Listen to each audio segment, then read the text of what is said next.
Alors on va continuer à la bataille, donc le Midrash, la Gemara sur le Inyan du Khorban. On s'était arrêté la dernière fois que la Gemara nous a raconté un petit peu la situation à Yerushalayim, comment donc la famille a été très très puissante et que tout le bien qu'ils possédaient, malheureusement, il servait à rien. Et là on va continuer, donc on avait dit à Yerushalayim, il y avait les Biryonim. Comment ils s'appellent? Les faucons. Les faucons. Là, alors, eux, ils étaient contre les rabbanim. Les rabbanim, ils voulaient qu'on fasse la paix. Et eux, non. Ils ont dit, il faut qu'on fasse la guerre.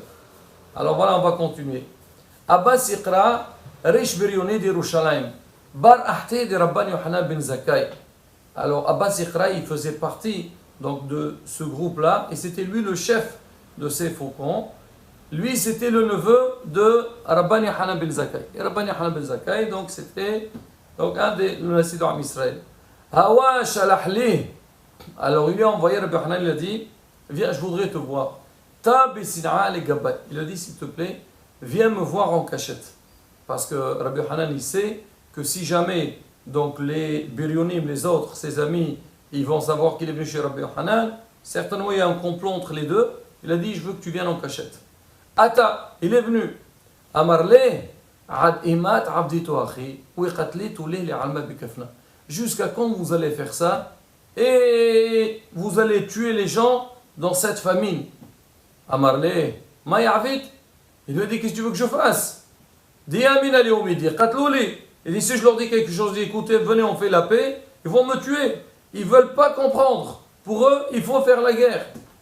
Amarle, Hazili taqanta li didi de epur, ifshar dawi hasala pourta. Il a dit, écoute, alors, si tu ne peux pas les convaincre, alors trouve-moi une solution, comment moi je puisse sortir de Yerushalayim, parce qu'ils étaient sur les murailles de Yerushalayim, comme ça moi je sors de Yerushalayim et j'irai m'organiser avec l'empereur, peut-être je trouverai une solution. Amarle, naqit nafshach bikhsiri, ou il était koulé alma, vili shaylubach. Il a dit d'accord, alors ce que tu vas faire, maintenant fais semblant comme si tu étais malade. Et fais sortir un bruit dans la ville que tu es malade. Et les gens ils vont voir, Rabban Zakkai il est malade, donc on va le voir. Oui, aïti midi saria, oui, agni gabbach, oui, les mroudi nahnafshi, oui, le aïlou bach talmidach, oui, le albach ina shaharina. Dis là les gishun bar, dis qalil at. Il dit, ce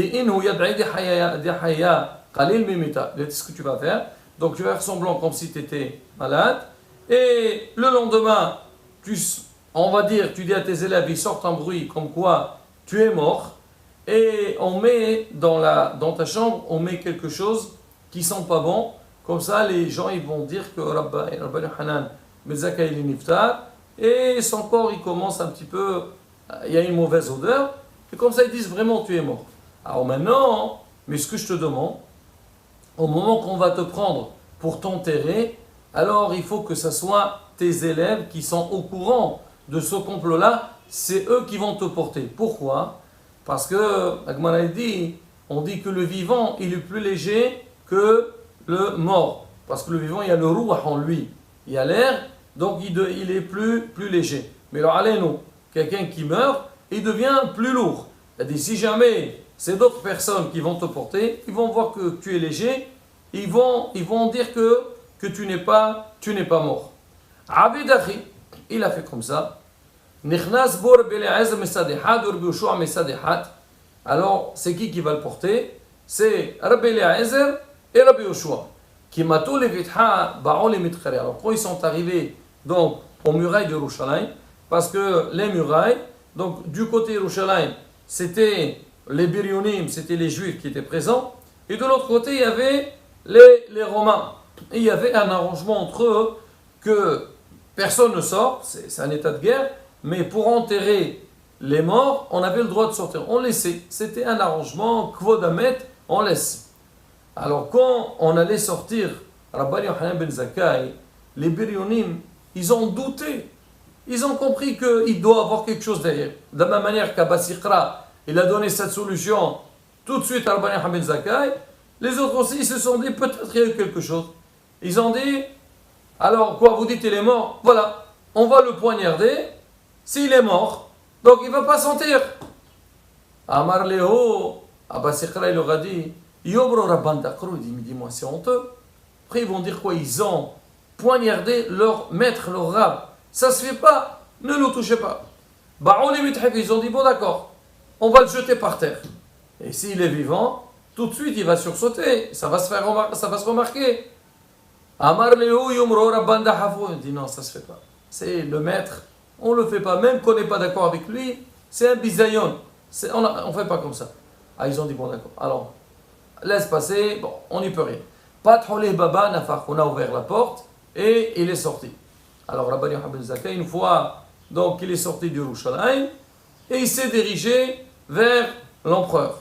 Kimata le Hatam, quand il est arrivé là-bas, Amar Shelama alach Malka, Shelama alach Malka. Bonjour pour toi, monsieur le roi, bonjour à toi, monsieur le roi. Alors, l'empereur, qui a entendu ça, Amarle Mehayvat Tere Qetala. Tu es Hayav Mita, tu dois être tué, exterminé, pour deux raisons. La première, Hadad ila Malka Ana, Qaqaritli Malka. Je ne suis pas roi, tu m'appelles roi, comme c'est Hazvi Shalom, il se révolte contre le roi.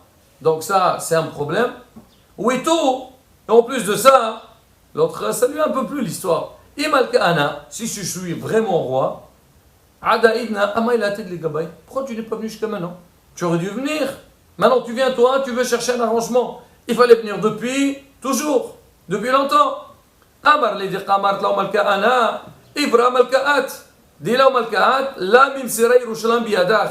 Dikhtiva Levanon bi'adir yipol. Ou en adir ella melech. Dikhtiva ya'adiru mimeno. Ou en Levanon ela bet hamikdash dimar harato vazé via Levanon. Il lui dit, tu dis que tu n'es pas le roi. Si tu es le roi. Alors d'où je sais ça? Parce que si tu n'es pas roi, jamais Yerushalayim, elle serait tombée entre tes mains. Et le passouk, il a dit, ouais, à Levanon, à Levanon, on dit, le Beth HaMikdash était appelé Levanon. C'est quoi Levanon? Levanon blanc. On dit pourquoi? Parce que chez Malbin, Aounotehem chez l'Israël, quelqu'un qui a fait un péché, il va au Beth HaMikdash, il fait des offrandes, sacrifices, et il est pardonné.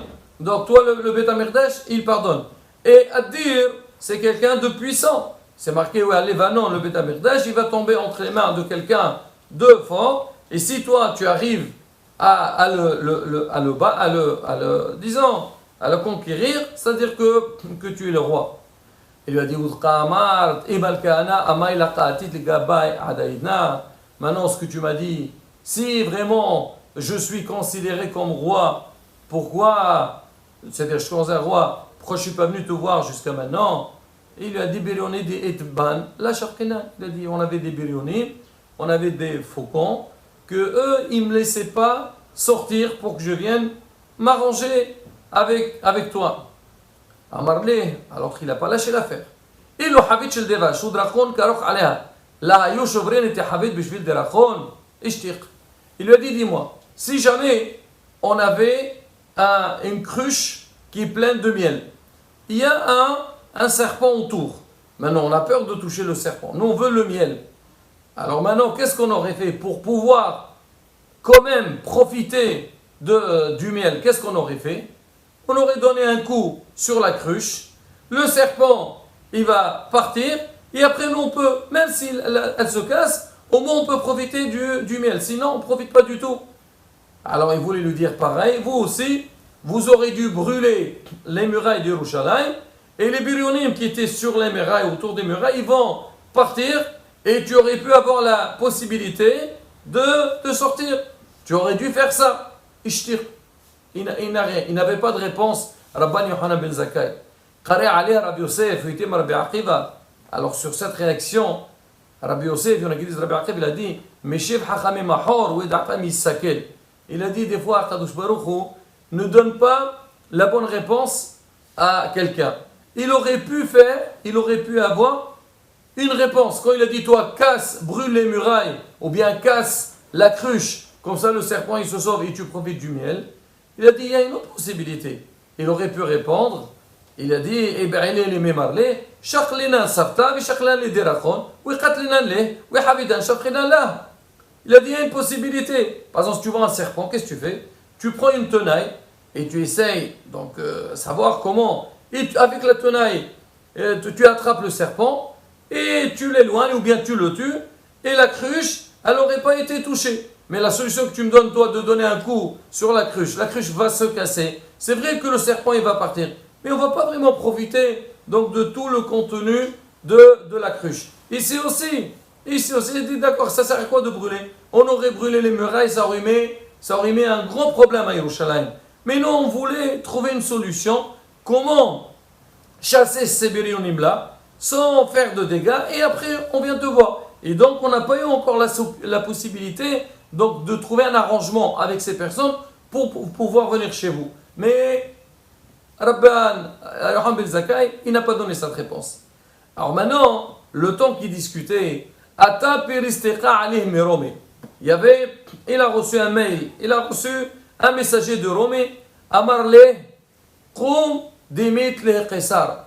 Il a dit, allez, lève-toi, donc le roi ou le chef, il est mort. Et les chefs de Rome, ils ont dit qu'on va te nommer toi, c'est toi qui va devenir le roi. Hawa Sayyim Mesana Ba'ili Misaïma Liaharina La'il. Pendant ce temps-là, donc la personne, l'empereur, ou la personne que il a vu, lui il avait mis déjà une chaussure, il devait mettre la deuxième. Quand il a voulu la mettre, il n'a pas pu la mettre dans son pied. Il a vu que la taille, elle était petite. Alors qu'est-ce qu'il a fait? Il a dit, bon, j'enlève la première, je veux prendre une autre paire de chaussures. Il a voulu enlever celle qui était déjà sur son pied, elle ne voulait pas sortir. Amar Maïhaï, il n'arrivait pas à l'enlever. Il dit, qu'est-ce qui se passe? Amar Lé la Testaï. Il est entré dans une panique, donc le chef, l'empereur. Quoi? Qu'est-ce qui se passe? J'arrive pas à ni mettre les chaussures, ni l'enlever. Alors Rabban Yohan Ben Zakkai, il a dit, ne t'inquiète pas. Chez Mu'atova Atialach, il a dit, tu viens de recevoir une bonne nouvelle. D'Irtif chez Mu'atova Dashengaram. Quand quelqu'un il entend une bonne nouvelle, ses os, ils gonflent, ils durcissent. Alors maintenant, et toi, c'est pareil. Donc maintenant, comme tu as eu une bonne nouvelle, donc le pied qui n'était pas encore chaussé, tu voulais lui mettre donc la taille habituelle, elle n'entrait pas là-bas parce que maintenant c'est un peu plus grand. Et celle qui était dedans, tu ne pouvais pas l'enlever parce qu'elle est devenue trop serrée sur ton pied, il a gonflé. Il a dit, moi, qu'est-ce que je fais? Je vais rester avec une seule, ça ne se fait pas. Et il lui a dit, c'est pas un problème. Il dit, appelle quelqu'un que tu ne supportes pas, que tu n'aimes pas du tout. Oui, dis-lui qui passe devant toi. Et quand tu vas le voir, ça va un petit peu t'embêter. Et tu vois tes os, ils vont redevenir à l'état de base. Comme c'est marqué, Abadachi, il a fait comme ça, il a vu que les choses, ils se sont. C'est effectivement, il a pu mettre la deuxième chaussure. Amarle, alors maintenant, l'empereur, il dit à Rabban Yohan Ben Zakkai, maintenant, je vois que vous êtes des gens très intelligents. Pourquoi vous n'êtes pas venus jusqu'à maintenant? Vous avez laissé les choses comme ça, maintenant ça y est. L'accélération est déjà faite, on est obligé de détruire Yerushalayim. Amarle, voilà, Amarle, il a dit, mais je t'ai déjà dit que je ne pouvais pas. Amarle, il a dit, moi aussi je t'avais dit, il fallait chasser ces birionim là et venir. Adaché, entre-temps il a dit, Amarle, chauffe, j'ai pas le temps. Mizan Azil, écoute, moi je suis obligé de partir, je dois prendre mon poste, je vais envoyer quelqu'un d'autre à ma place. Et là-bas, il me dit, il dit, écoute, demande-moi quelque chose, une grâce, comme ça moi je te la fais. Au moins, comme on dit, je suis là, alors demande. Amarle, il lui a dit, donne-moi la ville de Yavne et tous les rabbanim qui étaient là-bas, c'est-à-dire qu'on ne les touche pas. Oui, Shoshilta de Rabban Gamliel et toute la descendance de Rabban Gamliel. Oui, Aswata de Masianli le Rabbi Sador. Et je veux des médecins qui puissent guérir Rabbi Sador. Kare Ali Rav Yosef. Rav Yosef, quand il a vu la proposition de Rabban Yohan Ben Zakkai, ou Itim Rabbi Akiva, mais Shem Hakam Ahorad, il dit, là aussi, Hachem n'a pas donné la bonne parole à Rabban Yohan Ben Zakkai. Il aurait dû dire autre chose. Il a dit, donne-nous autre chose. Arrête. Enlève l'embargo sur Yerushalayim. Alors, donne-nous une chance. Si, Hazvi Shalom, on reprend nos bêtises, tu peux nous attaquer. Mais là, ne nous touche pas. Alors, lui, il n'a pas dit ça. Alors, la Gemara dit, pourquoi le Bahazaka? Quoi, il n'a pas pensé à ça? On m'a dit, si. Oui, oh, ça va. Lui, il pensait, il dit, si je lui demande qu'il arrête la guerre, il ne touche pas Yerushalayim, il ne va pas accepter. C'est une grande demande. Oui, à Salta, pourtant, et j'aurais rien gagné.